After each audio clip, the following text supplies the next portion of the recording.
Happening now, some new concerns today about America's military readiness around the world after Secretary of Defense Chuck Hagel announces a plan to slash millions of dollars from the Pentagon budget. All of this comes amid a stunning new report claiming that Turkey, one of our closest allies, is allegedly spending billions and billions of dollars to help finance terror groups or terror group partners in places like Iran, Syria, and even as far away as China. The author of this report, Jonathan Schanzer, is the Vice President of Research at the Foundation for Defense of Democracies and is our guest now. Jonathan, it's nice to have you back on the program.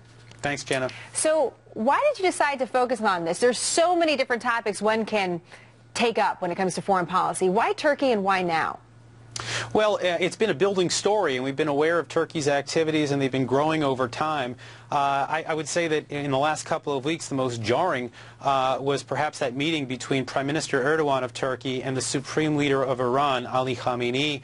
When Erdogan went to Iran, he called it a second home, and this comes right on the heels of what we call the Gas for Gold scheme, where Turkey basically allowed Iran to get $13 billion through the gold trade, an illicit gold trade, right at the peak of sanctions designed to prevent Iran from going nuclear. What's in it for Turkey to work with Iran? Well, of course, Turkey is a neighbor of Iran, and so they may be trying to sort of game this out and make sure that they don't make enemies where they don't need to. But at the end of the day, this was a mercantile type of exchange. They got a lot of money in exchange for that gold, and I think they were very happy with the end result. One of the things that you say in your report is that the window to address these problems is now.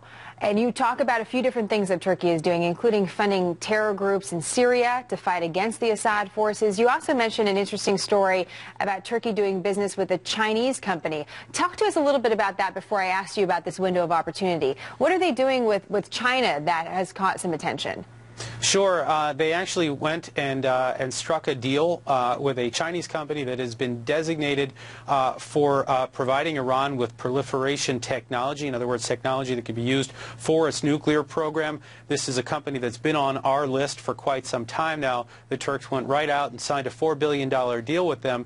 The reason why they wanted it is because our companies here, like Boeing and others, wouldn't provide them with the technology to allow them to keep that technology and to be able to use it for their own defense industries. So they go run right out to this Chinese company. It has set off a storm inside Congress. Congress has fired back. There have been actually a couple of banks here in the U.S. that have warned Turkey that if they go through with this deal, they'll be cut off. And so the Turks have certainly heard it from the United States. Now, again, getting back to the window of time that we have to address this issue, you say, that is emerging from Turkey as they become more involved in some of these terror organizations, and you mentioned several of them in your report. How do we handle it? Well, look, I mean, the bottom line is they're dealing with Hamas. They've got Al-Qaeda, an Al-Qaeda financier running around on Turkish soil. You got the jihadi groups in Syria. If this stuff continues, it's only a matter of time before Congress starts to take a look at Turkey as a possible state sponsor of terror, before you see designations handed down by the Treasury Department, and that will create a real storm with this NATO ally. The idea is to address this now, to be proactive about it, to make sure that the Turks start to roll this stuff back. Otherwise, what you really could see is a collapse of this very important strategic relationship. And what's at stake with that strategic relationship, Jonathan, if it goes bad or if we can figure out a way to maintain it in better order? Well, look, the Turks have always served as a barrier against extremism in the Middle East. They've been that Western-looking Muslim country that's been incredibly important. We've had bases right on the edge of Syria and Iran. We've got radar systems. We've got missile systems. All these things are incredibly important. And, of course, having a Muslim country that's in NATO is also incredibly important for us. So we want to try to preserve all of that as opposed to letting things, it looks like things are heading toward collapse. And that's exactly what we don't want to see. It's an interesting look at a country that we don't spend enough time talking about. Jonathan, thank you very much. My pleasure.